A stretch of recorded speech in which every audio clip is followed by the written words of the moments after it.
Welcome everybody to Studio Visit with Raven, episode number 11. I have a great guest today that I'm super excited to welcome to the podcast.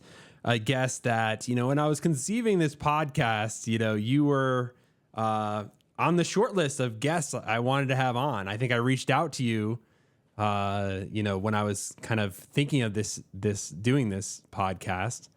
And we finally made it happen, but it's Rafaël Rozendaal. Thanks for coming on the podcast. Hi. Yeah, thank you for having me. Yeah, for all that people that don't know you, you are a very experienced artist, visual artist, digital artist. Has done work well before NFTs. Even sold websites, that, could be seen as like a precursor to NFTs, so you've been doing this selling digital work for a while now. Yeah. And, you're exhibited in, you've done exhibitions, too many to name around the world, and, in the permanent collection of the Whitney Museum and other museums, and just a fantastic person too, just like someone who I've been able to, meet and, go to a coffee with in New York anytime I'm there, and just another artist who I really respect. So, Rafaël, thanks for joining. Yeah, this should be fun. Yeah, definitely. Thank you. So I wanted to start out with just,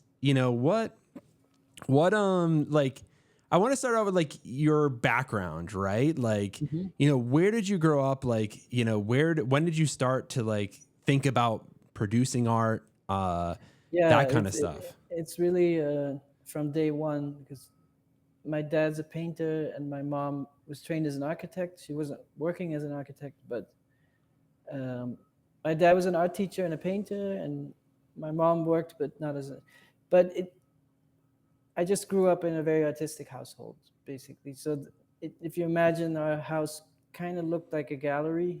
Yeah. It's like an old house that's fixed up, and white walls and wooden floor and no furniture. And just materials all around, paint and wood and all kinds of tools for drawing, architectural tools for drawing, painter tools. So I basically grew up in a workshop or in an art school. Yeah. If you have to visualize it. So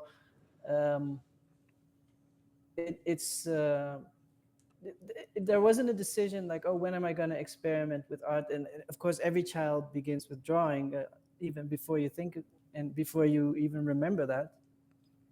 Like, you might be drawing at age 2 or 3, and you might not remember that when you're older. But I remember just going to museums and seeing paintings, and then going home and making my version of that painting, or thinking about that, and then learning about perspective, and then going home and drawing a robot, but with perspective, and like, oh, the arms and the nose of the robot are going towards a vanishing point. So like literally going on vacation in Italy and seeing Renaissance paintings, and then making drawings at home of a robot inspired by that vanishing point. So I always say my work is a little bit like the TV was here with cartoons, and my dad was painting abstract paintings over there, and I'm somewhere between moving images and abstract paintings. Yeah. That's so funny. And it sounds like, your home had like you said, it had you had access to these like different materials, like all around that you could just pick up. My parents' friends were artists too, and a couple of family members too. So it was just very normal. And it was even for me, like, I don't want to be a fine artist. I'm going to draw comics and take pictures of bands and more subcultural stuff. Yeah. Were you interested in comics as a kid? Yeah. I was a big fan of Robert Crumb, and then a lot of Dutch comics. So maybe as a teenager, I was sort of moving away from fine art and thinking that that's all very pretentious, and I prefer the culture around music and zines and comics and all that kind of thing. But one of the things I think is very different in the US and in the Netherlands is in Europe, there are more art institutions in smaller towns. So it's very easy to have that around you. And I think in the US, if you grow up in a small town, that feels very remote. So that's something that I think yeah, just to give you the background, like that, it's something that's more part of everyday life. That's how I would describe it. Yeah. Well, I mean, you look at the history, and the Dutch master painters are, it's some of the best painters ever have come out of the Netherlands. So, yeah. Yeah. I mean, that's also a little bit the idea of admiring art from the Greek or the Romans. It's always when they're at their peak of their economic power. So there's a bias there that the Netherlands had a lot of economic power in the 17th century. So we admire their artists of that time. So that's really interesting. And that's something that you bring that up at, I've talked about that, earlier on this podcast, for sure, with some of the other artists of that. Art is just one part. When we talk about like the art market, and it's a fascinating question that I always think about, is that what makes art popular? What makes certain trends that people point to and say, "Oh, this is great art," and it's mysterious, right? Yes. Because no one really knows. And like the music you like, someone else doesn't like, another way around. And does that you might like a really obscure album, and somebody else might like what's in the top 40, and is one better than the other? Yeah, exactly. It's like how do you even make a determination of quality in that sense? Because it's like there's just so many factors into it, and especially when we talk about kind of you could call them the most the in the art world that we're talking about, painters, the painters, the Rembrandts of the world, these quote unquote masters. I can't help to think like their work is great also, but what's curious to me too is like what you brought up of like the environment around that time, produces them, but also it's like, it almost elevates certain art, right, over other art. Sure.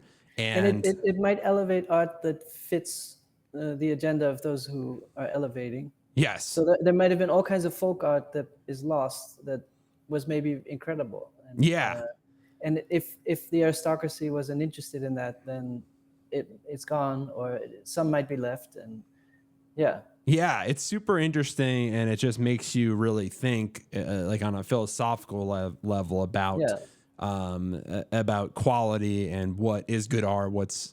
How do we even conceptualize that question, right?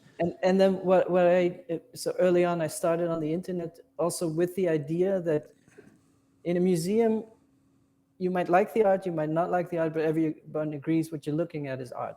But on the internet, you're like, is this a meme? Is this art? Is this a tech demo? And it's very open to interpretation. And I found that very interesting, that the audience has to make their own judgment, make their own call. That's a very different environment. Do you have like do you have any like definition for art? Like, what would you say, like in that sense, like what is art? What's not art? Definition so far is the art is the collision of a personality and a material. And a material you can see in the broadest sense, language, code, marble. It can be anything, but it's the collision of a personality and a surface or a material. That's what I see as art.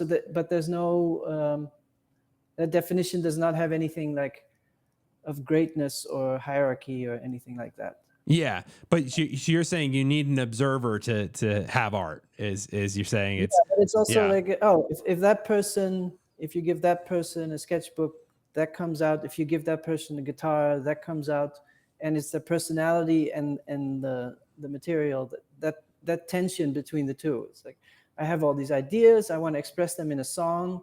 Yeah. But a song is a different thing than an idea, and I think that tension is interesting. Yeah, it's very interesting. That's awesome. No, and it's really cool that we've gotten meta this early in the conversation. I feel like when we talk and we have these conversations, I was hoping we would go here. One of the things I found interesting, like coming into when NFT and when I met you, I came from a group of people that we had been doing digital art and art in a browser since the late 90s, early 2000s. Yeah. and it wasn't easy to monetize. We had different ways. The way I thought of it was the domain name. So what I would do is create a code-based moving image and put that in a domain name. And so the idea was you just arrive at a website and it says, I'm very, very sorry.com. It's easy to remember. And you go there and you see a moving image and that's it. Yeah. I'll bring up some of those right now, actually, because we should. And so when blockchain arrived, it was very funny. Funny. It's my VPN. It's not you. Yeah. I may do that a couple times. It's all good. But what was interesting, all my friends were like looking at NFT and like, this is what we were doing, but more streamlined. And it's really, we were hesitant because we're like, we built this ecosystem of domain names, which is a more human thing that you can remember instead of a contract address. So I hesitated for a long time when it was actually a friend of mine who started NFTs, Kevin McCoy, in 2014. So I was aware of it, but I was a bit hesitant. Yeah. And so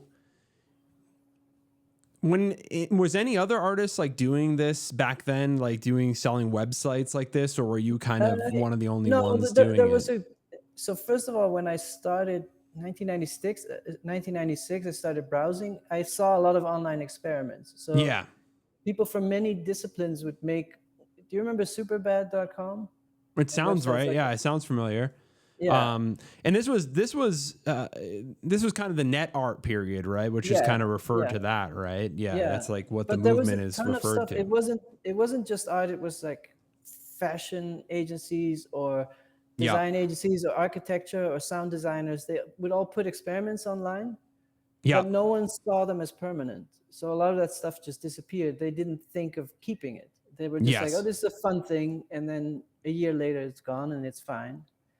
And I think the net artists were like, no, we should archive this. This should stay in the place, and so you can always find it. Yeah.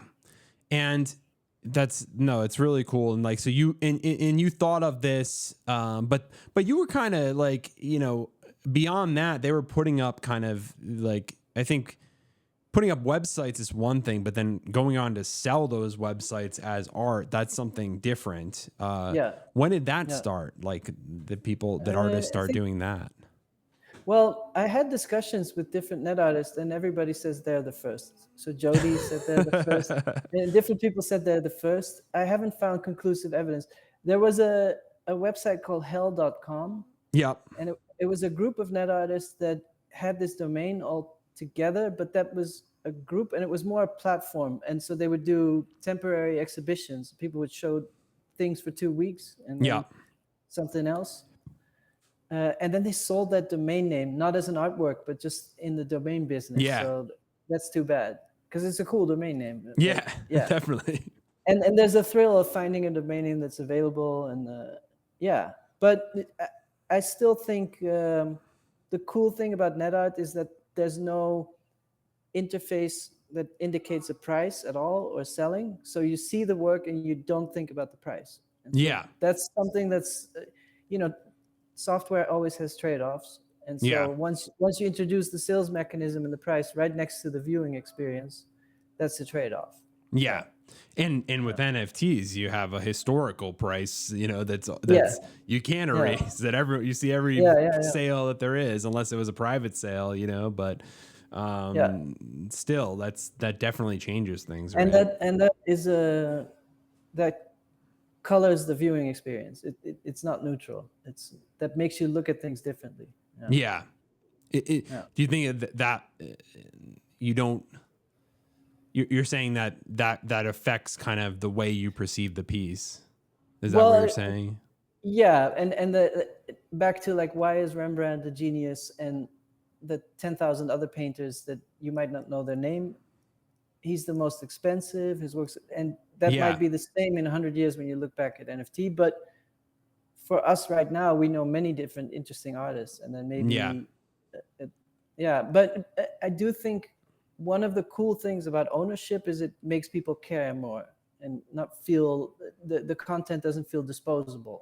You own it. You're like, I'm part of this. I want to be involved. I want this to last. And Yeah. So you were part of this movement, you know, that you started selling things on websites. How did you Yeah. list the websites? Like, how did you find collectors Well, that would purchase a website? Like, did that the go? f- so I would say the first 10 years I was on my own, and sometimes people would just email me. Yeah. They had heard about it, so sold a couple through email, and then there was one publisher friend, and he came over to my studio with a collector, and he bought 7 works at once, and I was like, Yeah. wow, and that was crazy. So it was through word of mouth and talking to people and doing group shows, but there was no gallery involved. That came later. Yeah. And were you making physical work at this time too? Like it was like, No, not or yet. you were just doing Yeah, digital work like that. I Yeah. think I started making. So I made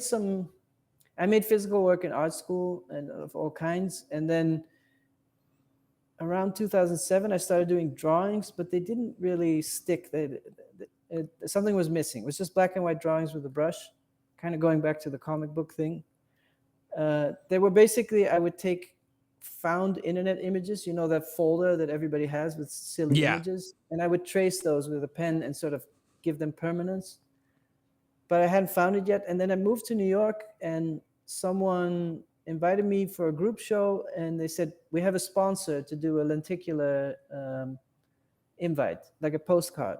Yeah. And since I work with moving images, they're like, do you want to try creating a moving image for this lenticular? And so I created a couple of options, like a very figurative animation, and then I had a very abstract, kind of more blurry one, and that turned out to be very interesting because it used the shortcomings of the medium. So lenticular prints are very blurry. They're not really good at smooth animation, but I embraced that blurriness.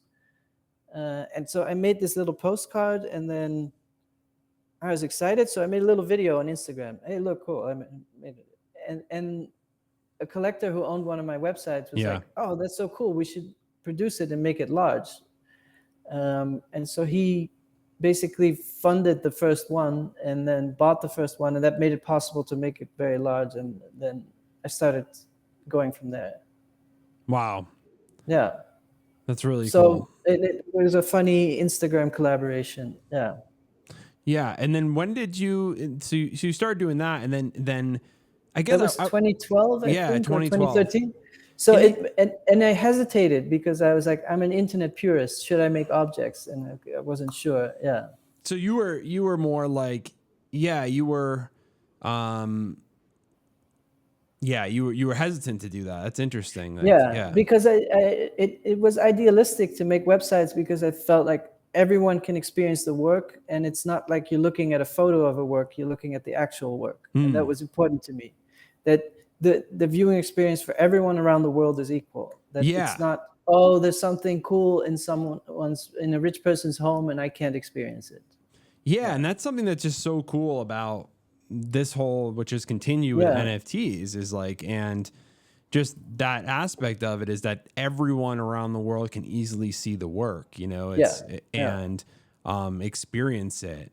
Granted, you know, that also brings up problems sometimes because, you know, everyone's experience is going to be different. I mean, like, they're going to experience it, but like they may not have the same color graded monitor, or someone's doing it on a projector, they're not seeing it the same resolution, so it brings a lot of problems in that sense. I thought about that from the start, and so I always made my work looks the way it looks because of what you're describing. I wanted to make work that, even if it's an old computer and the monitor is only 256 colors and it's only 644/80, it should run fine. Wow. So all my work I use bright saturated colors because they survive any monitor. Yeah. If you use very subtle colors, then on some older monitors you might lose the detail, and a light gray next to a slightly lighter gray might look the same. Yeah. And so I wanted to make work. The idea was it should work on any size of screen, from an outdoor billboard the size of a building to a smartwatch. It should always be like this, like the image you just pulled up or any of the others. Yeah. You could imagine them the size of a postage stamp or a building, and they'd be fine. Yeah, for sure. And, you know, I think it's So it's like almost the minimalism that, you know, people would kind of describe your work of is it comes from, you're saying that it came from, you know, a desire for it to be kind of compatible and people to exactly. experience, you know, be able to experience kind of that, Totally. the same thing. I think every moment that technology has a shift to a new platform, there's always a reduced visual style. So when you think of early animation, the early Mickey Mouse, the animation was very cumbersome. You had to draw everything. So Mickey Mouse only has 4 fingers. It's just quicker to draw 4 fingers than 5 when you have to draw so many frames. And Mickey Mouse has 2 circles, the body, and then 2 circles for the ears. It's just quicker to draw it that way. And so early video games is kind of a primitive language, early animation, early woodblock printing. And I call this abstraction out of necessity, not abstraction out of luxury. So you have this reduced toolkit, and out of that comes a creative solution. And, you know, I think that early video games look very expressive, and like maybe modern video games are more photorealistic, but I have a tendency to like those early moments in technology. Yeah, it's interesting how, well, you know, it's goes back to the kind of question too that, you know, Sarah Ridgely and I were having about, you know, skeuomorphic, you know, art and things like that, right? You know, and on the digital side, you know, I think, you know, there's artists like myself included, like a lot of my work is, you know, kind of emulating different techniques, right? Or physical work or things like that. And then I think there's this other, like, I think yourself is more in the category of kind of breaking from that and kind of, you know, embracing the digital medium and trying to make it its own medium, you know, in that way. Yeah. And back then, if you wanted to do anything interactive in the browser, that was the only option. The computer couldn't run anything else. And so I just stuck with that ethos. And all the websites you see, the code is usually under 50 kilobytes, probably less. And that turned out to be very practical in the age of the blockchain. Yeah. So the ethos that you build up in and every time there's a new technology, there's a new bottleneck, like a new funnel. Yeah. It's just so funny how, like, you know, we talk about it, but it's like, you know, how so much of what you were doing in this artwork, you know, how much it did translate over to NFTs and the Art Blocks platform and this type of stuff. You know, but then I think every time there's a new technology, it starts low res and then it becomes TV. So the internet itself had its own aesthetic with GeoCities and animated GIFs, and then morphed more into a CNN 24-hour newsfeed. Yeah. That one. This is cool. Oh, it has audio too. Yeah. People should check these out. Yeah. Wow. I can feed in the audio too for people to experience, but this is.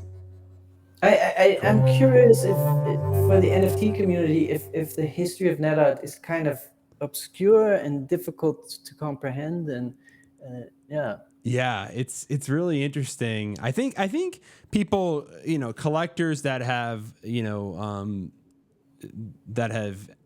kind of look back at kind of the origins of generative art and, you know, kind of the stuff that's been the generative art that's been in Web3. I think they're familiar with net art, but I think that's probably a small percentage, to be honest, of the collectors.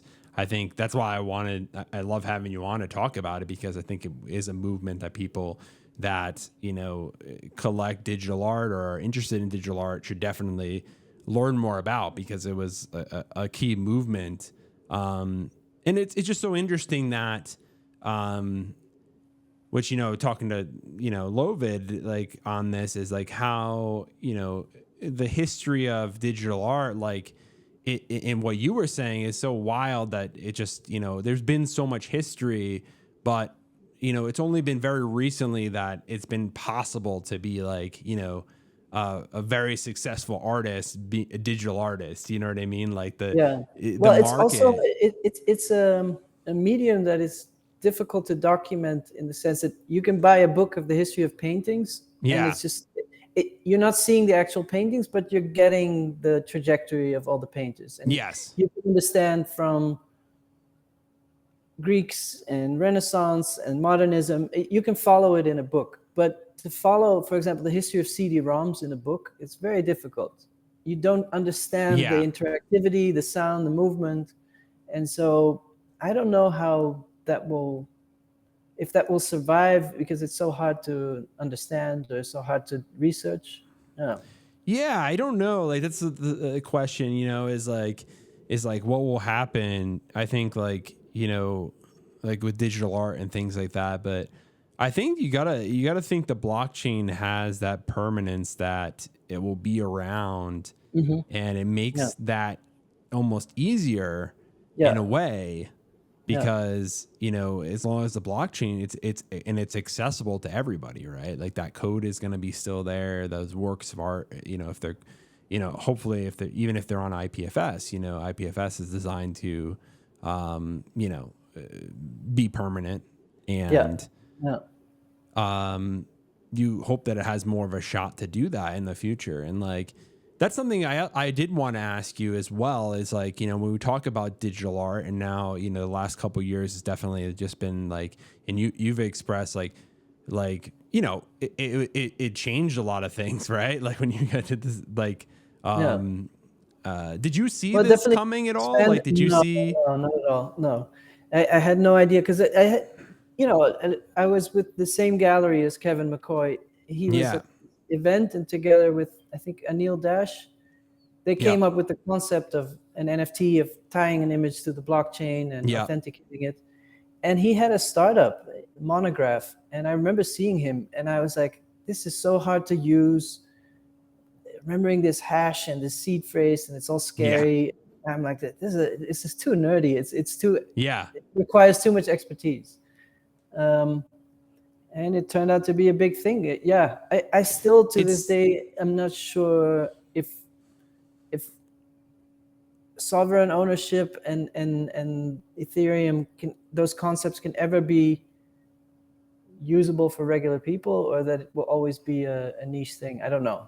Yeah, I think we're still, you know, it's still way too complicated, and it's not, you know, the people that own NFTs or even able to collect NFTs is so small compared to the the general population. I think we have so much further to go with the usability of it. And I think like most people are not gonna, you know, have their own keys and, you know, store their own seed phrase. And I think like that's not realistic to expect of people, or desirable, right? You need custodians to. I find this idea of the seed phrase frightening, but it's like it's just you know, but I think I'm optimistic that over time, I think it will become easier and easier.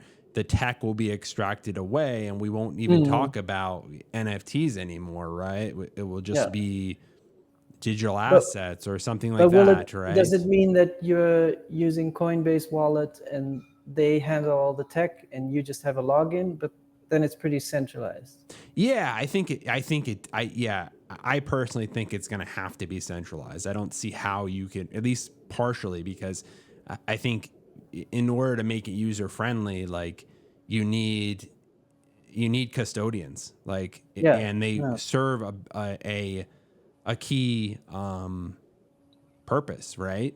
It's the same reason I think about it, like why so many people use like mutual funds and things like that, right? They invest that way. They don't just pick their own stocks, you know, they're not, you know, for their 401k, they're not like, there's people that will do that, you know, there's people that have the education and the desire to do that. But, you know, I think for the majority of people, that's something they would rather centralize and give control over to a trusted party, right? To manage, right? Yeah. And one of the things I thought when I started with making art for the screen for the internet, I thought this is where we are living our life and where we are learning to see. Yes. And so for a lot of people, their relationship with color and movement comes maybe from video games or from Tumblr or from Instagram or from TikTok. that's where you're learning, where you're developing, and you could either address that experience in a classic format like painting or sculpture and make art about that visual culture, or you can focus your energy as an artist in that environment itself. So you can make art inside a video game, or you can make video games and artwork. And I guess both options are legitimate. Yeah. Yeah. And what do you think about, like, because still, like, you know, digital art, even after the last couple of years, you know, is still, it still feels like a niche, you know, like in the art world, in the broader art world. It doesn't feel like. But I always felt like if the mainstream doesn't like it, then you're onto something. Yeah. So I think it's a compliment in a way. Like if the world is not ready for it, that means you're on the cutting edge of something. Yeah, I agree. I think it's just, do you think that it is, like, what factors do you think hold digital art back? Do you think it's just the usability of it? Do you think it's that people just are so used to, over centuries, you know, like associating art with physical media like painting and sculpture, and it just digital is completely new?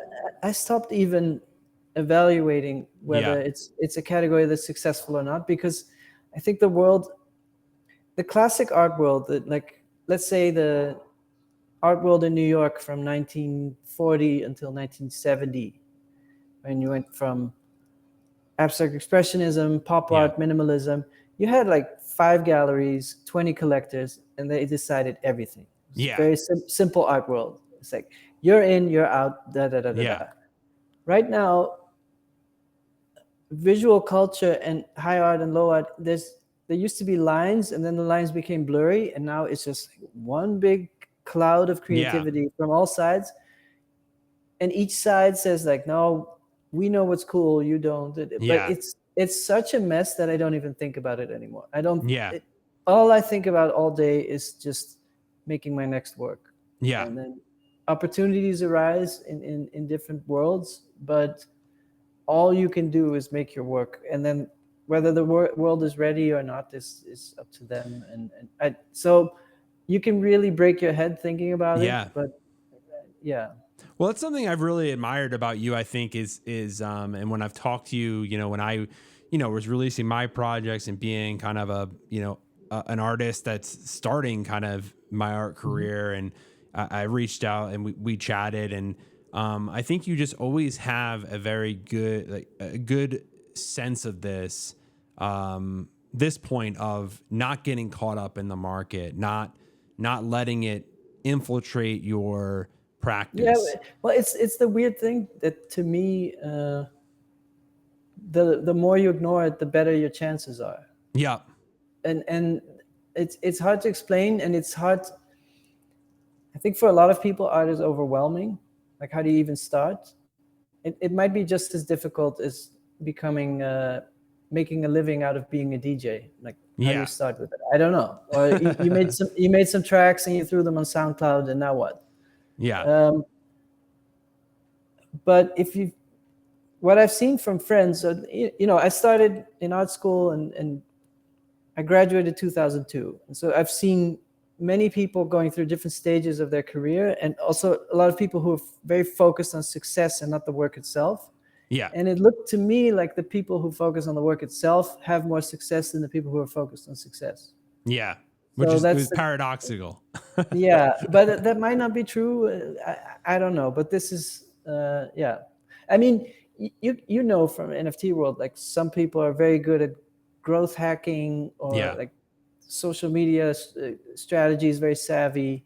Well, it's also a time frame, right? Like you can, like I think with a lot of those strategies could potentially, you know, you could elevate your work in the market temporarily, but at the cost of, you know, alienating people maybe long term, or something like that, right?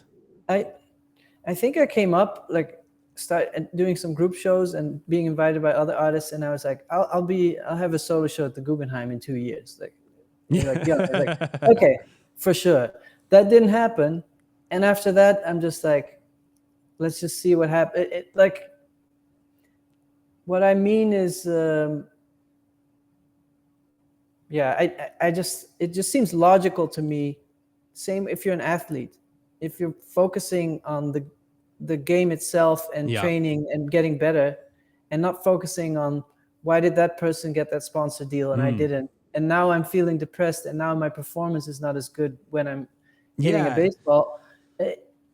I don't know. How do you seems? Yeah, and I think one area like that you continue. I think your cadence of putting out work does not change no matter the market or anything like that. No. I think you put out work no matter what. Well, I made work knowing, like, when I started out, I'm from the Netherlands, so the cost of living is a lot lower, and there's all kinds of.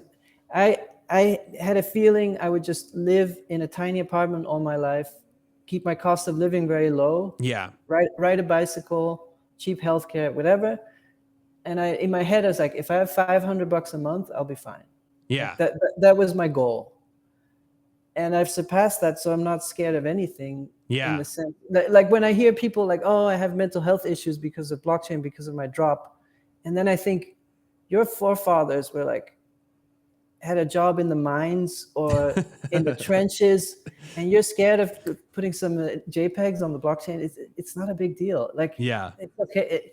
So I compared a lot to stand up, and I think you just have to do a lot of jokes and see how the audience reacts. And have you ever done stand up? Have you done that? No. Oh, okay.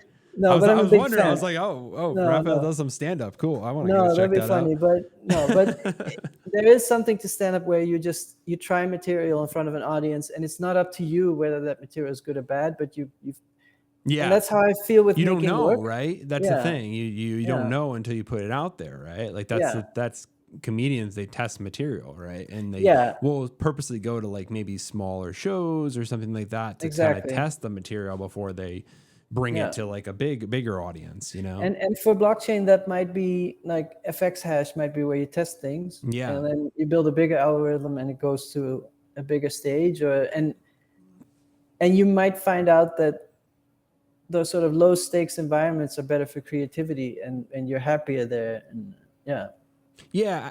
And the thing is too, like what you said before, I think is of how the art world is changing. I think that's really true. And I think, like, you know, in the NFT, it's expanding. Like the audience of art is so huge. Exactly. And I think the NFT space is kind of like I hear people, you know, saying, okay, trad art versus like crypto art and stuff like that. And like, I don't think that dichotomy really exists the way like people talk about it, right? There's so many different movements and so many different subgenres of art, right? And different collectors that like certain things, and it's not necessarily just two camps, right?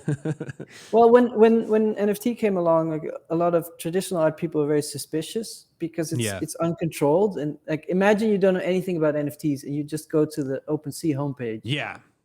That's tough. Like, well, it's like also like you don't know what to buy because there's so much stuff that's out there, and like no one is advising you on what's a good art and what's bad art, you know. But it's kind of like the same when you install Instagram for the first time, and someone's like, find some good art. It's like, where do we even begin? Yeah. But then it turns out that the traditional art world now runs on Instagram. It's very vital to everyone's, like, if there was an opening, you can immediately see documentation. And so these tools are so broad that you can't really say that it's a movement or an aesthetic. It's a platform, so it's there's more people that have a say now, is what you're saying, than it used to be very tightly gated, and you know, people were, like you were saying, certain gallerists were basically just pointing to an artist and saying this is a good, and they would make an artist, you know, that way. And that's evolving less and less, is what you're saying, is that there's more opportunity for different artists to break through. Yeah. But I think maybe for the last 200 years, the art history seemed very linear. You had this decision, then photography came in, then that changed painting.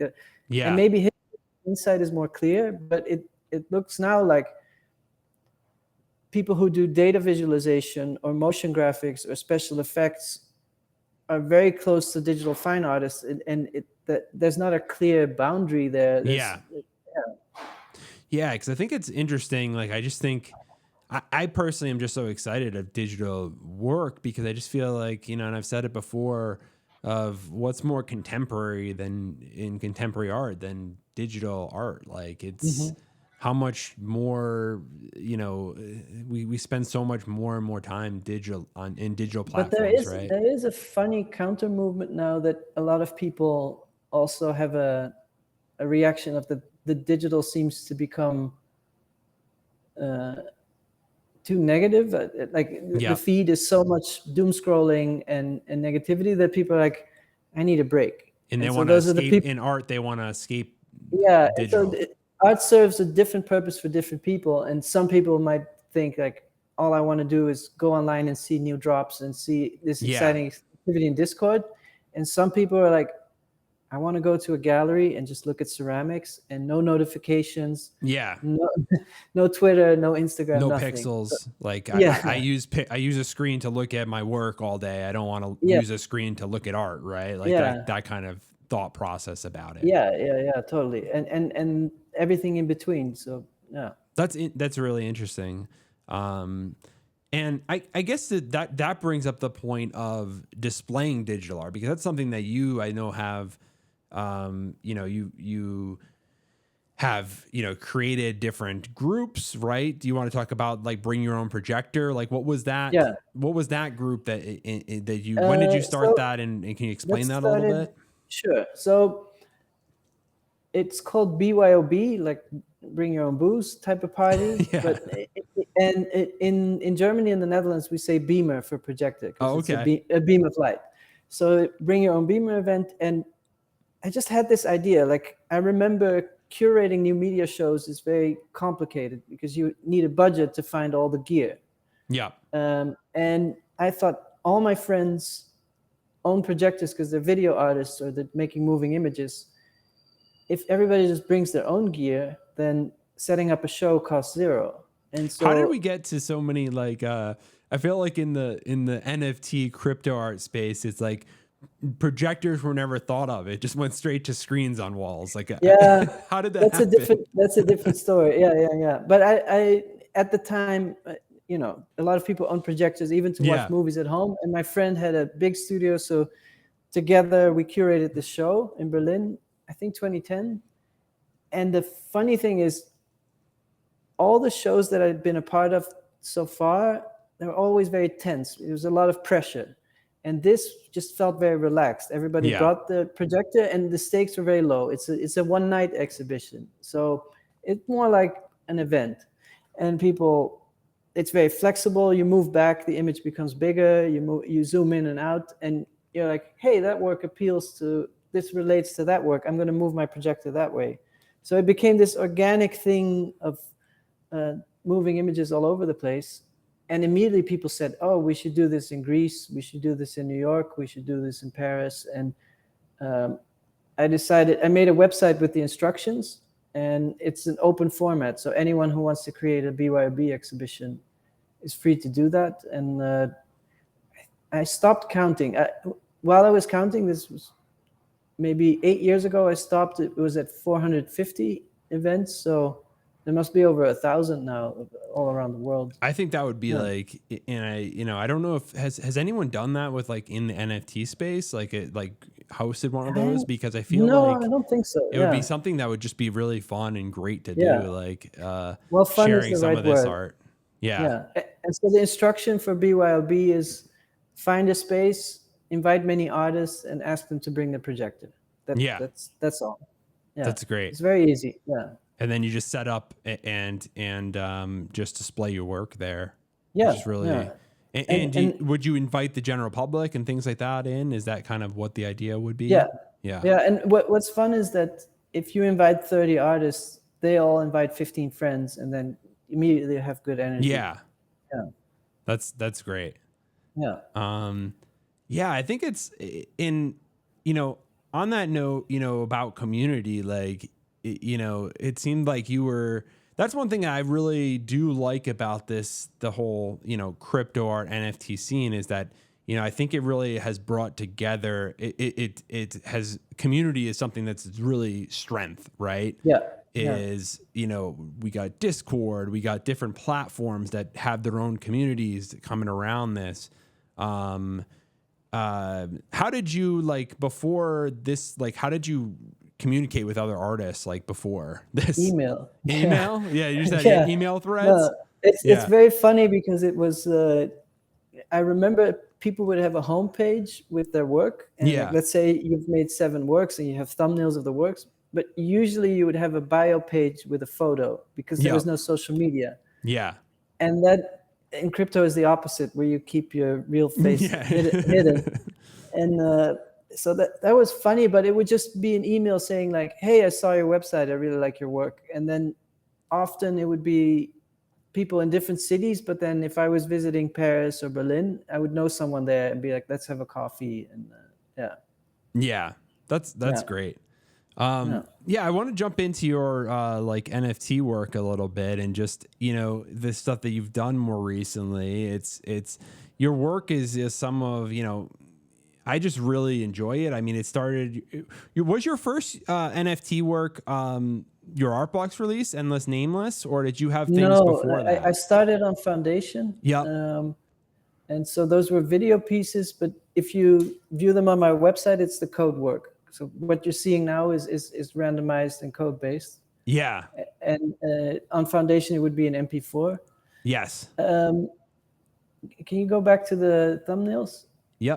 Like, do you want to maybe talk just about browse any of through these? a few of them? But yeah, I mean, it was interesting because Foundation was a different limitation than I was used to. I was used to code based, and making these loops, it was an interesting different take where it felt more like my decision instead of randomizing.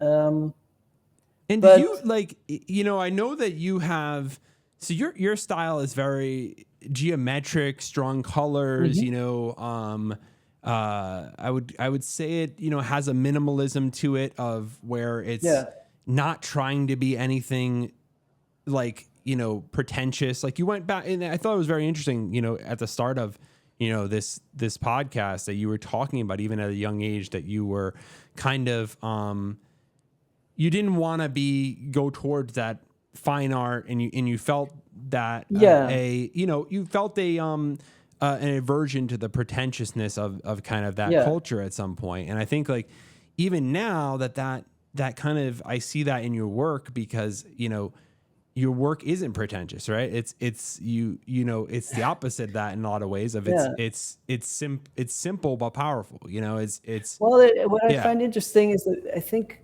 a lot of artists, everyone is trying to prove their intelligence. And I try not to do that. So I try to say, I follow my curiosity, and I don't know if it's good or bad, but I'm putting it out there. And I'm not trying to say, like, in art school, when you present your work, often people over talk. They're like, this work does this and this and this, and it's going to solve all these problems, and and I'm more let the work speak, and it's coming from a subconscious place. So it's a place beyond words. And I'm not going to say that this work represents A, B, C, and D. The work is that's interesting. So you almost don't have really, like, stories or narratives behind your work. No, but I think my work comes from painting, and I think painting is a place of focused seeing and just staring, and a place. It's very difficult to explain because it is a place that's beyond words. The same way you don't expect the story behind a melody. Like, a melody is a melody. And I think you can see the same way you can listen to music, you can also look at colors and composition. It's so interesting we're having this conversation because, I agree with you, and I'm like on your perspective on this, like, that I think you can have narratives, and definitely I have works that I've said narratives, but there is, a level that's beyond that narrative, right? That you can't make a narrative about, that is subconscious. At the subconscious level. But it was interesting that I had, MV on the podcast, and he was saying, we had this similar conversation. He was like, no, what I like to do is like, if I don't know what's like, why something isn't causing a feeling, I have to find it out. Like, and he's like, I need to dig in. And when I get that feeling of, I don't understand why I like this, I get really curious and I get obsessed with finding out exactly why that is so I can emulate it in code. Right. Yeah. And I think that's just interesting. I remember being a kid, being a fan of animation, and there would be festivals of old animation and festivals of experimental animation. I remember reading this book that in the golden age of Hollywood cartoons, like early Disney and Betty Boop and all these things, you know, like each artist has a handwriting and a certain gesture that you recognize. And for animators, that's in the walk of the character. So even without any dialogue, you can see, oh, that animator has a more bouncy walk, and that one has a more grounded walk, and that one just and so I was dreaming of creating these cartoon characters, but without a story. I just wasn't interested in the story, but just their personality in the movement. And that became more abstract. But I'm just very interested in these, you know, you can talk about food. If you imagine a piece of fruit, like the best piece of fruit or different pieces of fruit, if you've never had an orange before, any orange will taste good. But if you've had a really good one, then the other oranges, you become more critical, you become more, you have an expertise and you experience nuances that other people might not. Yeah. Same with wine, same with classical music, same with electronic music, and yeah. Do you feel like on that front, you know, like, you know, you ask for feedback sometimes, like when you're an artist, and sometimes, you know, I've asked and I just like something, right? But you don't know why you like it. Mm-hmm. And then you kind of ask for feedback or something, and someone may, you know, that's pretty, you know, has been to art school or something like that, will give you kind of, oh, you should do this and that because of these rules, right? That this is, you know, and I end up like not following that most of the time. Yeah. But like, I don't know. I just think like, I don't know how you feel about this, but I feel like there is I value intuition more than theory or anything like that. Like, you like something because you like it, and you don't necessarily have to explain it, you know, like. But that's interesting also in the context of the internet, because what's that social network for artists that is kind of like a artsy? No, that's not a social network. No. That's like it's like digital drawings, and it's more folk art, but digitally. I don't think I know it. On the name. Sounds no, cool. I think you know it. It's like maybe. It's like the number 8 social network in the world. It's pretty. It's almost where illustrators would share material and get freelance like DeviantArt? No, not. Is that DeviantArt. It? Yeah, DeviantArt. Okay. And I think that's kind of the opposite of art school. It's more like, this feels good, I love it, like those kind of words. Yeah. And art school is like critical theory, and you're thinking and changing the world. And yeah. And so I think the area in between is interesting. I don't think it's a dichotomy of like, I'm in dreamy, happy place, everything I do is genius, or I'm in hypercritical space, nothing's good enough. And somewhere there's a process of judgment always, like even and so I wish I had a simple answer. I don't think I really asked a question. I was just kind of like getting your thoughts on it. I think you got it right. Like, you know, for you, I don't think there is a right answer with this type of stuff. You know, but it's more process than anything. What I found is that you create a body of work, you make projects over the years, and then when it's time to do an exhibition or a book or a new project, sometimes an older work that you thought was unimportant is just the right fit for that context. And so that's the thing where I feel like I don't know what is good or bad. I just follow my curiosity. And later on, it might be like, this is the perfect fit for this place, and this is the perfect fit for that place. So, I think it's also too, like personally, I just like to make art for making art. And I just want to, like, I'd rather make art that I really like, even if it's other people don't like it, than do the other way around, where I'm making art that I don't like that people like. That, you know, that seems inauthentic and not fun at all. Yeah. But it's interesting that I listened to some of the episodes of this podcast and about the invention of the printing press and democratizing things. Everything has a trade-off, and so when music became recorded and the radio, and you can listen to every possible genius at any time, it also means that people become intimidated to play music at home. So whoops, camera fell off. Let me see. That's all good. We'll just like my grandparents. I got a new camera for this, but I can switch it too. I'll probably switch my camera. What I was trying to say is, like, maybe before the radio and the record player, people would have to play music at home to listen to music. Yeah. And so and the same with art making, like, it might be intimidating having access to all of art history. Maybe in a way, for some people who didn't have that, that was liberating, because they're like, oh, I don't have to compete with Rembrandt and who knows what. Yeah. No. Yeah. It's interesting the way you say it. Like,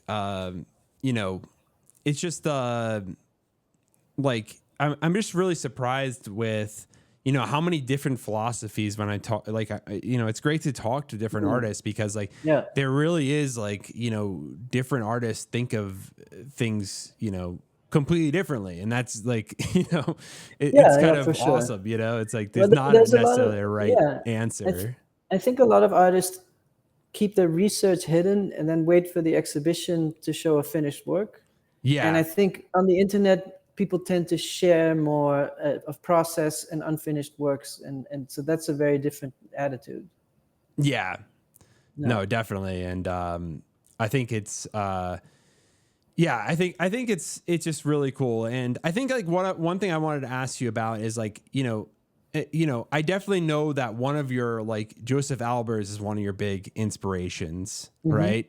And you have done work, Homage, which I own one of, your work, which is a great, I probably can bring it up, which I really enjoy. What is like about his work that you really enjoy, or that? Well, it's interesting because, first of all, if you, there it is. Yeah. Here it is. Yeah. We talked about the browser as a space for art. Yeah. The browser doesn't have a fixed size, so I would make work that kind of functions as a Solowit mural, that you can stretch it out to any aspect ratio and it will adapt. Yeah. And then when NFT came along, the square became very important. A lot of NFTs in the beginning were square, and because that works on any device, whether you're watching this way or that way. And I know that Joseph Albers had a fascination with the square. Yeah. And I had made a website, homage to the .com, which was the early version of this, but it was in a unfixed size. And then the square came along. All that being said, I was very interested in Joseph Albers. He doesn't judge colors. He made maybe 1,000 of these paintings in different color combinations, and he would get paint from different manufacturers around the world. So he's not making a choice which color is more beautiful than the other. It's more just letting it happen and seeing what colors do with each other. And I wanted to do the same, but with the added dimension of movement. And he also had like a, I had his book on kind of color theory and like, the interaction of color. Yeah, it's a great book. And it's all about that, like how color, like, is really, our perception of it is based on the interaction of it with other colors. Yeah. And so in this work, the color on the outside of the animation and the color of the inside, as the square moves inside, it fades into the other color. And so I was just interested in a way, animation fading from one color to another is a gradient, but a gradient based in time.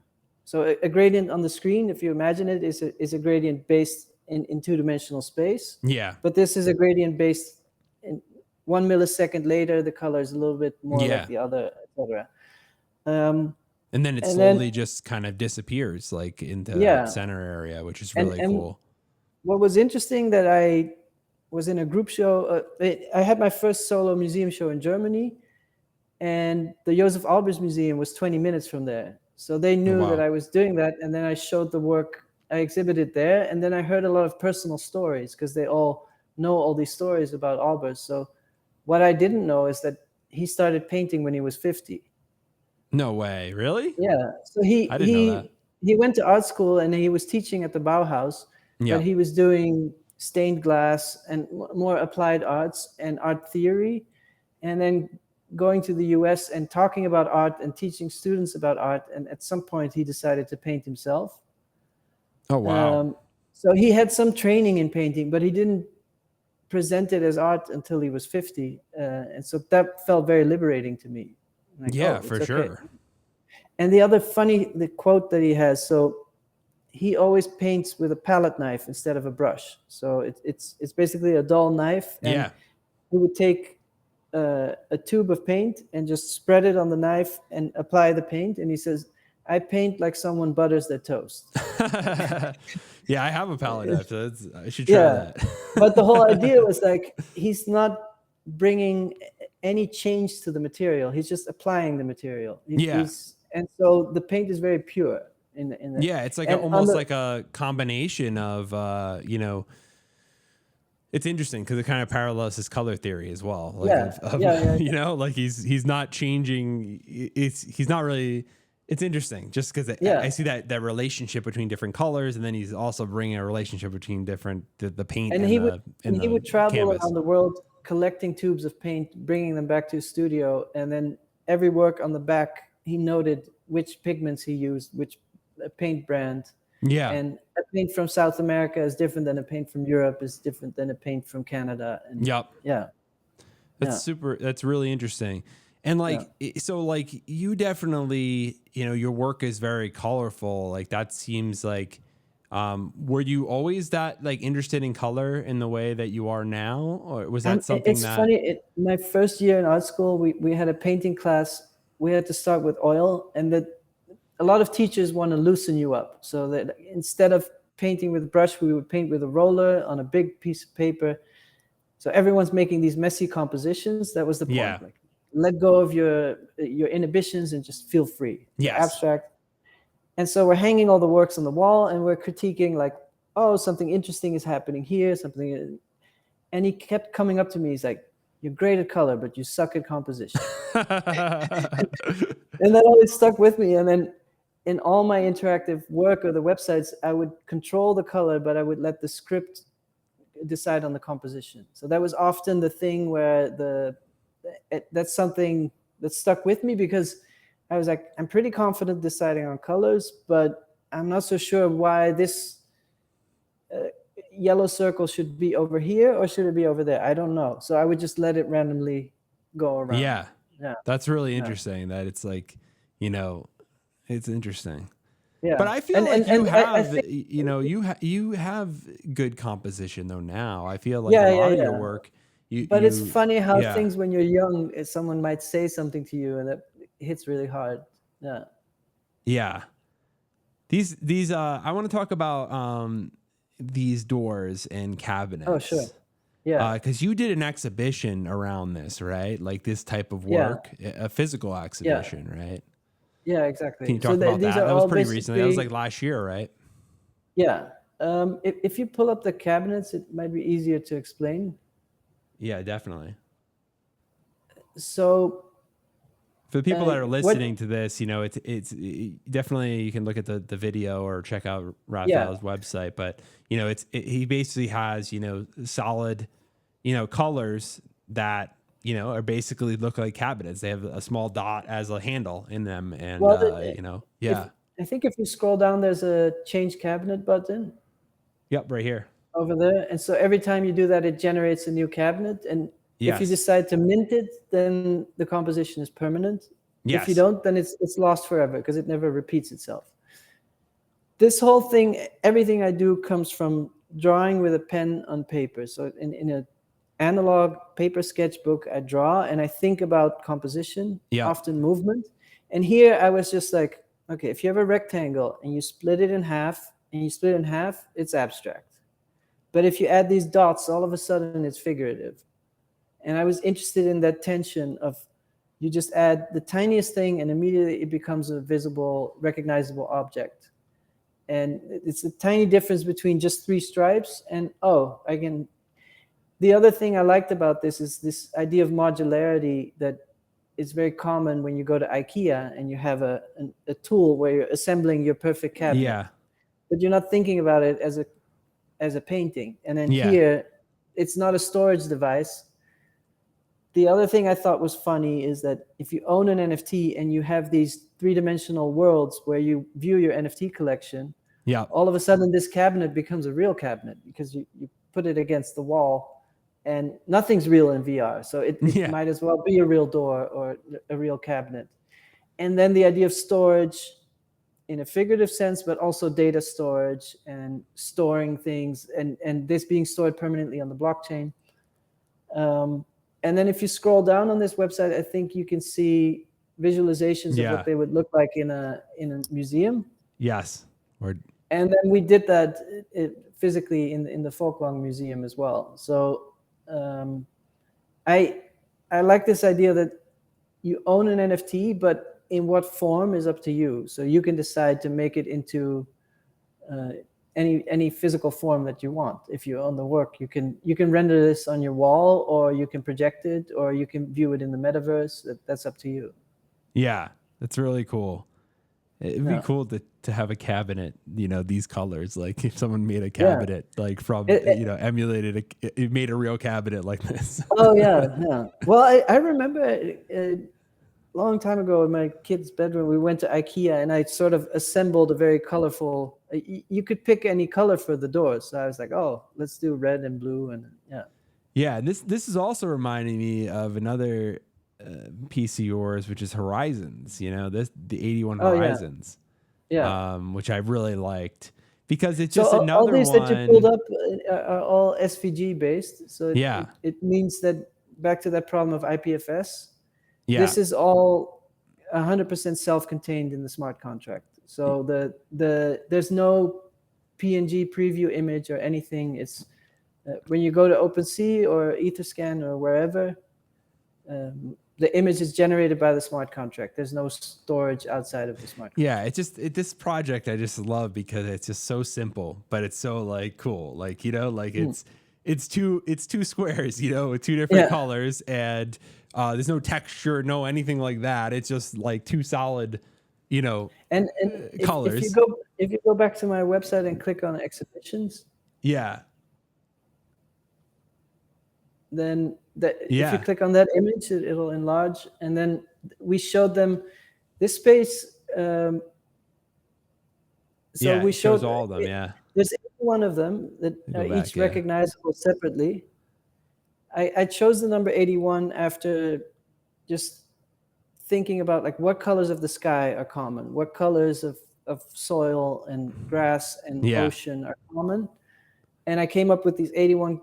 And for me, it was important that they're distinctive enough that you could recognize which one is yours, and that they all make sense in a figurative way, that you're like, oh, that's a beach. That's a parking lot. That's a football field. And then it was this amazing opportunity to show that those are all 55-inch screens. So it's a very large space, which might not be able to understand from the photo.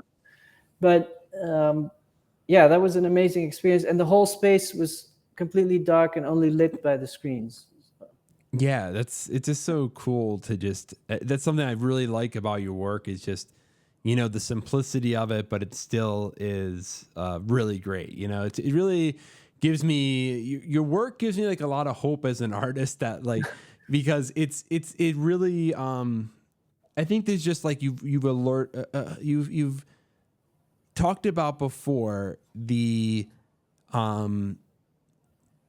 there's basically, and I think in all art forms, there's this temptation to have to go to like really technical, right? Like the success in art is basically by accomplishing something super technical, right? Yeah, like, something no one else can do. Exactly. Like, whether that's in code like or whether it's in virtuosity, painting, basically. yeah, like, and, or if you could think of it in music or something like that, someone that can just play a certain piece in violin, or they can compose a piece in violin that no one else can play, right? And they actually have the dexterity in their fingers and everything else to do it, right? And it's impressive, I think there's a temptation for artists to kind of, I guess, go in that direction of like, to kind of embracing that worldview. Oh, I need to go more crazy. Like I need to do something crazier. Like, well, it makes sense also if you're, if you imagine you're a scientist and you're going very deep in your research, at some point, no one else can follow what you're doing. Like if you're a theoretical physicist, only a few people in the world can understand what you're doing. So it's back to that, what I was saying, art is a personality, the encounter of a personality and a material. A certain personality will go into virtuosity. That's their character. Another person is more interested in pop culture and wants to reach a lot of people. Some people lean to it. There really is no answer why simplicity or virtuosity is better, or both. Yeah. I enjoy complex music and simple music, but overall, I do think I veer towards simplicity and reduction. Yeah, definitely. Yeah, there's something mysterious about being a human, that your spirit has a tendency and you're not in control of that. Like you have a curiosity that leads you somewhere, and that is not up to you. Like what's your thing, and you have to discover that with trial and error. Yeah. I think that the thing is that when you do that level of things, you're right that the I think one of the downsides of that really technical outlook is that very few people are going to be able to appreciate that, because it's so it is, other artists will really respect you, or other people that are in that in that trade or whatever it is, because they understand that, wow, like that is really hard to do. But like a general public, like you're saying, may not know that nuance, or it's like really far away from their understanding of it and how they experience the work, that it doesn't hit, the appreciation. When I talked about the growing up sort of with an aversion to pretentious art. Yeah. I always like this feeling of different subcultures of music and comics, and that you have the feeling that it's easy to participate, that you don't need a big budget or a lot of technical knowledge to start. And if you get that feeling out of my work, that's the best I can do. That was always the idea for me, is that, it's easy to get started. You don't have to feel intimidated. Yeah. I think that's great. Like, and that's a great feeling. And it focuses the work, also art, I think, on its on the simplicity of that experience, of how does it, affect the observer. And, it doesn't need to be complicated. It doesn't need to awe them in its, in that way. Right. It can be just fun and playful and lighthearted. Right. It doesn't have to be this serious, like, thing, right? But there's room for everything. It's some people really love it when a work is dark and difficult and dense and complicated, and I guess that's true too. It's like, just you have to kind of know what kind of artist are you, right? Like, and figure that out, is what you're saying, and and lean into that more. And the only challenge around art on the internet is you're dealing with a lot of distraction, and so that's a constant struggle for me and anyone who's creating. And back to that idea of like, will people like it or not? And then basically you have an open studio all the time.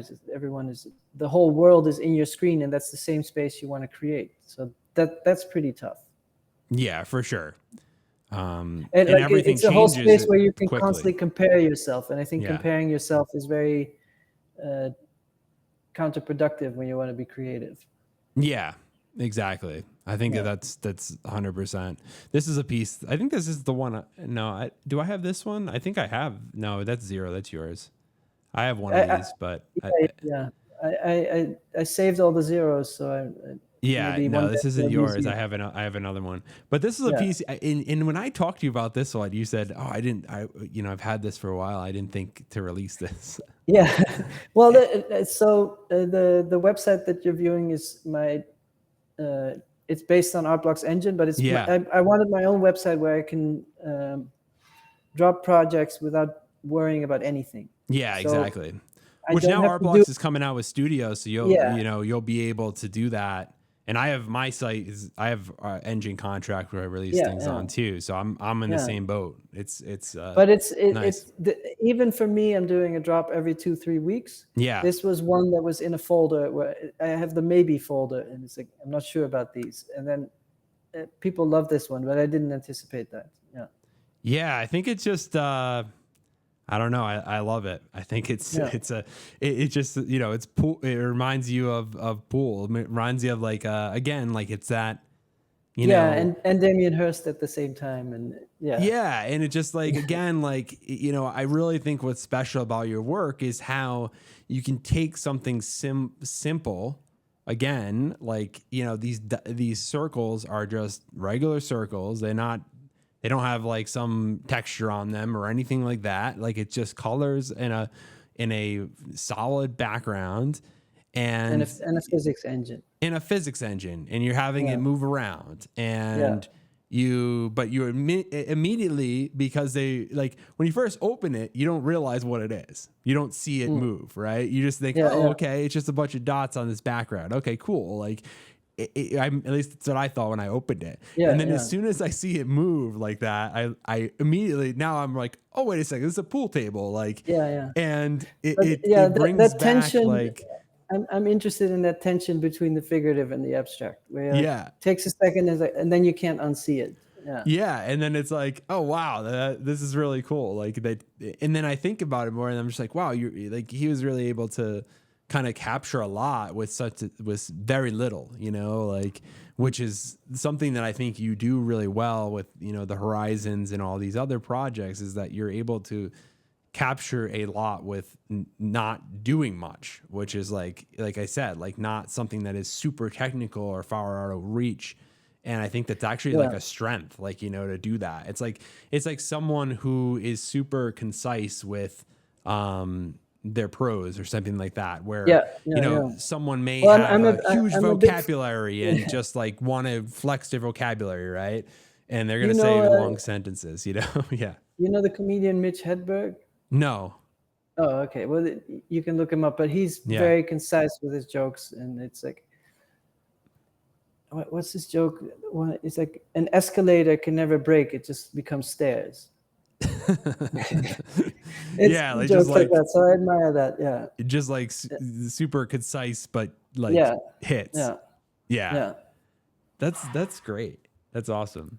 Yeah. And so you've done a lot of NFT projects. You've obviously done, multiple on art blocks. You did, Endless Nameless, which was the first kind of, I said. Yeah. It's funny because I come from this. I just always feel this urge to publish stuff. I've always had that. I know, and that's one of the things too, is that I have admired of you, is that you you put out so much work, and I think a lot of other artists are hesitant to put out work because they say, oh, the market isn't going to buy this. It's I don't want to devalue my existing collectors by putting more supply out. There's all these narratives that people will tell you that is But I've heard that argument a lot of times, but I think all the most famous artists have a huge output. So and diverse. When you think of Warhol or Picasso, they weren't scared to put out work. It's just you're 100% right.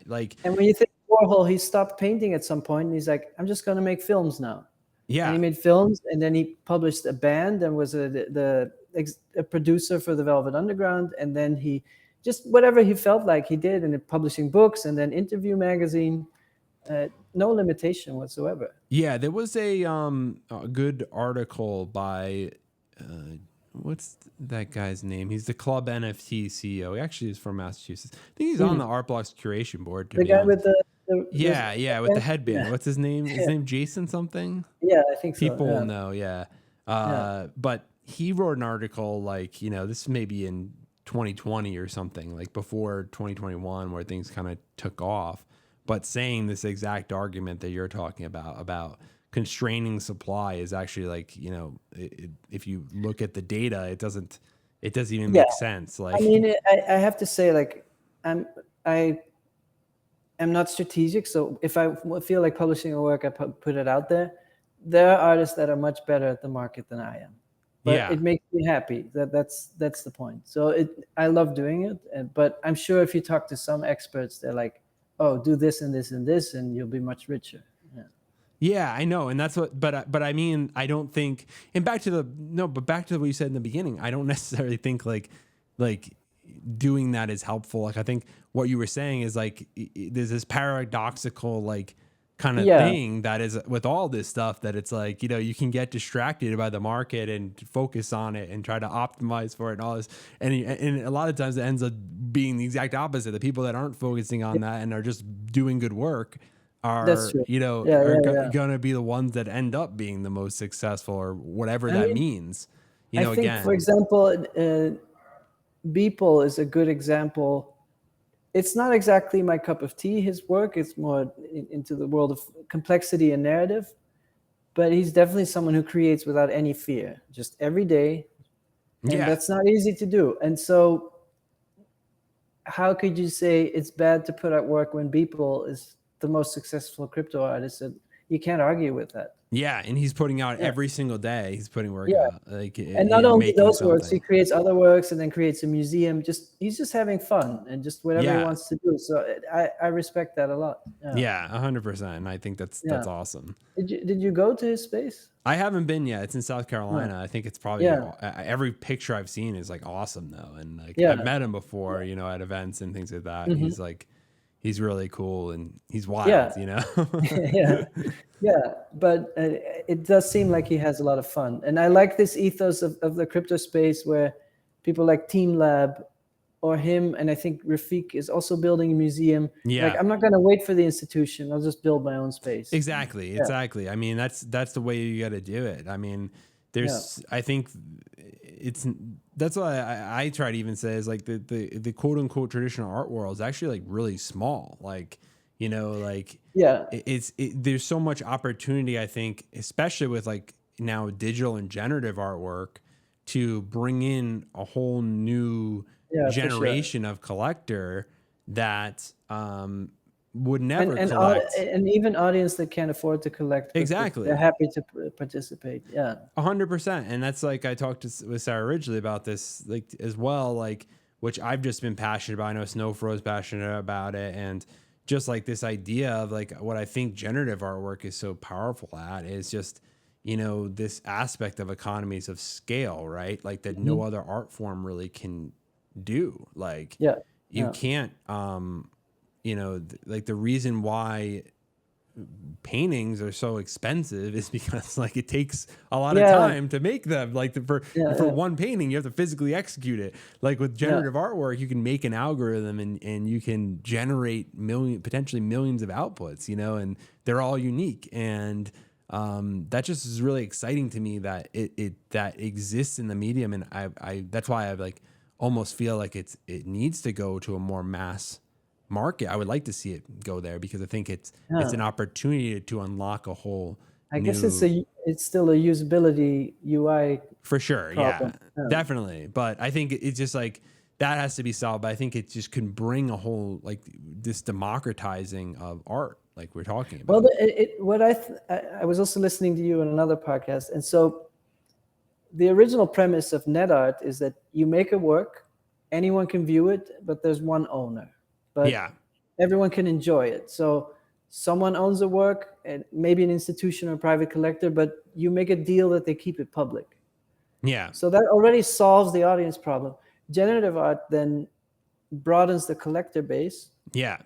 But it does dictate a certain style of work, because if you want to make a work that is interesting in 1,000 variations, it's going to lean towards yes, geometric abstraction or pattern-based things. yes, It's not going to be a soup can. I guess it could be many things, but it is a format, and it might, for some artists, it might not be a good fit. So yeah, while I understand the ownership part is exciting, I think also digital art in many other forms, if your thing is more like making videos, you can't make one video in 1,000 variations. yeah. That would, so it's not for everybody. I think there's so many forms of expression. Yeah. That's what I'm saying. But to finish the point, like, yeah, if someone writes a hit song, like the Rolling Stones or the Beatles, everyone has the same version of that song. It's not that they would have to generate a different version of that song for every listener. Yeah, no, which I know. Theoretically, you could do with AI, but maybe there's one golden version of that song, and that's what we should hear. That's their intention, and they're like, yeah, this is the way it should sound. Yeah. I think, but like, to me, like, I think that's what generative art's like superpower is, almost like, is the ability to create unique outputs and to have one of ones, but at an affordable price. Like, it's like, you know, like, that's the thing that's crazy about it to me, that, you know, no other kind of form of art can do, really. Cause, like, again, like, you know, you either have to do additions or you have to, like, you're executing these paintings. It's a very odd format that didn't exist before. It's hard to comprehend for a lot of people. Yeah. And I think, like, the world, like is not built everything manufacturing to everything is built on a addition kind of way, you know, shirts, anything like we talked about, you know, which I think is really interesting to rethink that in, you know, as you have the ability to do generative stuff, and we have generative AI now, and this type of stuff of viewing it not necessarily as runs, like print runs, but now you're viewing it as customizable or you know, just iterations, right? Yeah, but I think I do think there's the theory, like, oh, the theory is it's great for everyone to own a unique work. And then there's the reality when you're drawing and you're inspired. And then part of why I made my own platform is I had a lot of ideas that were interesting in 20 variations, not in 2,000. Yeah. So not every idea fits 2,000 output or 10,000 output. Or millions. And so, and so sometimes you're like, this feels right for 16. This feels right for 24. This feels right for 250. And not everything is a 10,000 idea. Yeah. Yeah, but I could see, like, you know, like, I could totally see some of your work, you know, supporting that just based on color relationships, you know, like if you had, you know, if you had certain color relationships and, you know, this one, and it would generate one of the random colors. And then basically the rest of the composition is based off of that color, right? Based off the distance around the color wheel, for example. You know, like that could really produce a lot of potentially millions of different outputs that are slightly different because, you know, there's if the color space is in the millions, you know. And in your experience with the NFT community, the newness of these generative collections, it became a known format. At first, it was a big surprise, and so now you have to bring something new to that format. Like, definitely. I think so. Like, I think it's like I don't know. That's a good point too. Like, I feel like you know, like everything just has to continue to evolve. Like that's the way it is. At least for me. I mean, maybe other artists are just like, you know, I don't know. Like they're okay with just doing the same thing, and that's just what they do. But at least for me, I want to see, and even as a collector, I want to see something new. Like what's different or what's, I don't know, you know, like, and I think like, you know, I think like it's going to continue to evolve, right? Like we had this long form generative art, but then, you know, I think people are going to find different ways of passing in randomness or, you know, what I did with dots was just like, okay, I'm going to like, you know, have these dots and going to be able to put them into another project, which then is going to take those in and then use those and put them in a new composition. You can burn that. And it's like that stuff is interesting to me to try to like exactly. visualize where we can go in the future of like the medium, right? And push it. And I'm very that's curious to me, but I'm very excited to see there's so many minds that now opened up to art, and I'm very curious to see what comes out of that. Exactly. And I think like I think it would be a really cool, and the goal of this podcast and things like that is just getting the education about, you know, the history of digital art, but also like, you know, trying to bring more people in to create digital art and to really enjoy it. And I have this story that to explain how the traditional art world sometimes is old fashioned. That I had a show in Spain, in Barcelona in 2005. So I made a wall painting, I had drawings on the wall, and we had a projection with an interactive work. Yeah. And there was a pedestal with a mouse, like the classic Apple clear mouse with one button, very easy to use. And this collector comes in, and he's maybe 60 years old. And the gallerist is like, "Oh, this is a very new type of art. You should see." He's like, No, please. I'm uncomfortable around computers. No, just try it. But he grabs the mouse, but he grabs it upside down. He just had never held a mouse. And that was such a barrier. And what I'm trying to say is that improved so much over time that now if you put a tablet or a trackpad or a mouse in an exhibition space, everyone knows what it is. But there was that learning curve that I think as time goes, it gets easier and easier. Yeah, I think it's just, and also too, it's like, I think which I think you've done a pretty good job of this, you know, with your exhibitions and stuff like that, is like us as digital artists, we also have to think more about the presentation layer, right, of this. And, you know, how does this, you know, beyond screens and things like that, which is definitely one way of the net art, which I think is like, this is another way, another area I think needs to just evolve, right? The thing that I think is when you're at home on your laptop or your screen, you're locked in. You don't think about your surroundings. But when you put a screen in an exhibition space, the surroundings and the screen, they should have an interesting relationship. Like the size of them should relate in an interesting way. So it's like that's something to consider. Yeah. The other thing is too is like this is very based on the screens. Like the art we're creating is based on the screens and these type of things. But like, you know, with VR and these headsets and stuff like that, like, you know, there's a chance we don't have screens in 20 years. You know, and you know, I'm not so sold on the headsets yet. But you know, I think as those headsets get smaller and the resolution goes up, you know, it just makes so much more sense to me to have a virtual screen in front of you than a physical screen if you can accomplish the same thing, right? Like, I'm waiting for the sort of e-ink wallpaper where it's just like kind of calm ambient wall that can move and that has animation, and that's the kind of stuff that I'm really interested in, is that merger of maybe even traditional art forms, things like that, or just physical objects, you know, like you said, like wallpaper, like just that type of thing where it's like the Harry Potter moving paintings in the school. Yeah, exactly. And like even some, what I would wish for is just like, you know, more screens that have different aspect ratios, because 16 because it's so hard to get even a screen that's not 16:9, right? That isn't a regular TV size, you know, because that's what they make the you know, that's just what they manufacture. No, I have some friends at Infinite Objects, and they do your endless nameless, like in that big that I've seen a couple times in that big Infinite Objects, like, you know, square. It looks awesome. But they were trying to do a small square screen that would be more affordable, which I think would be really fun. But the supply chain, it's just, you need to place a really large order for that to work. That's what it's crazy like that. That's, and I've been thinking of like kind of like doing my own trade secrets.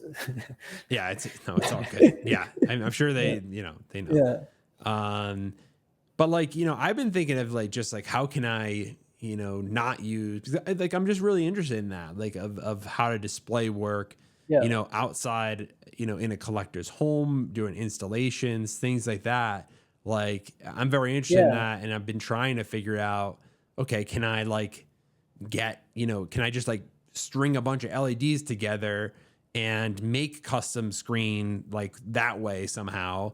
And, so it can be a flexible aspect ratio. It isn't just a TV, because there is something that bothers me just personally about TVs. I don't know. Yeah. Like it just is. Well, the TV has its own atmosphere of like watching the news, watching YouTube. Yes, and then that's transferred over into the work. You can't separate that. You know how when you're in a restaurant and there's a TV in the background and you can't unsee or you can't look away, it's kind of distracting. And Yeah, and I'm thinking maybe if you were able to reframe the TV or something, or put a big frame around it so that you basically like letterbox it in the center to change the aspect ratio. Maybe that's a way of doing it, and then you kind of get people out of, oh, this is a TV. I mean, turning it vertically definitely helps, in that sense, to get you out of the, oh, this is a TV, but it still doesn't do it 100%. I just am more interested in like more interactive and more, digital work that melds in, is its own thing, like it's not necessarily just on a screen. You went to the Art Blocks Marfa event? Yeah. Were there interesting presentations there as far as projection or different types of screens? They did a really good job in the Art Blocks house of doing that, but it was mostly screens. It's just, like what else are you going to do? Like, you can project it. Did they sort of hide the cables into the wall? Yes, they did a great job. They did a great job. And also the size, they size screens well. They curated that exhibition where they in there well, like they did a really good job. Like, and they had nice other like the artist activations outside of the. Yeah, so the artist activations were great too. Like, there was some, we one of the things that was cool is like DCA did like this pin thing where we all like, a lot of the artists like made pins, and then people were, they got quarters and they put it in this machine. Then the proceeds went to kind of the Marfa library. We donated to it, and they got pins made by artists. And there was like some VR stuff that like Phil was doing, and that you could put on VR glasses, and you had this big sculpture that was virtual sculpture that was in the room. That was really cool. And there was a bunch of other artists that were doing different things, like Jimmy Herdberg was doing. I think he was doing like a the laser plotter thing. Different. So it's definitely people. I think artists are interested in that and pushing it, but it's hard to do that stuff, and then it's almost needs to be built to do it successfully. It needs to be built for a specific setting, right? You almost have to build it for, okay, this, I want to do like you did for like an exhibition and then you go back to the gatekeepers. Exactly. That's the thing, is that then you have to get in with the gatekeepers, and it's a whole different thing. Interesting, the Rafik huge screen at MoMA. You probably saw it in person. Yes. Yeah. Well, amazing screen. I didn't know this, but now there's a different artist on that screen. Yeah.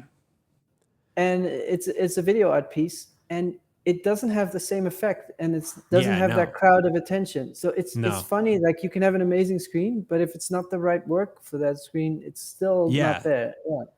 Exactly. And I guess that's what I wish with digital art, it will be more, which I guess that's what I wish I see more of, is custom screens, custom installations, like really thinking about beyond the work itself of the, like viewing that as part of the work, right? Not necessarily. Well, there are artists who in the traditional art world who make moving images, but with a device. And so it's almost like a sculpture that you buy.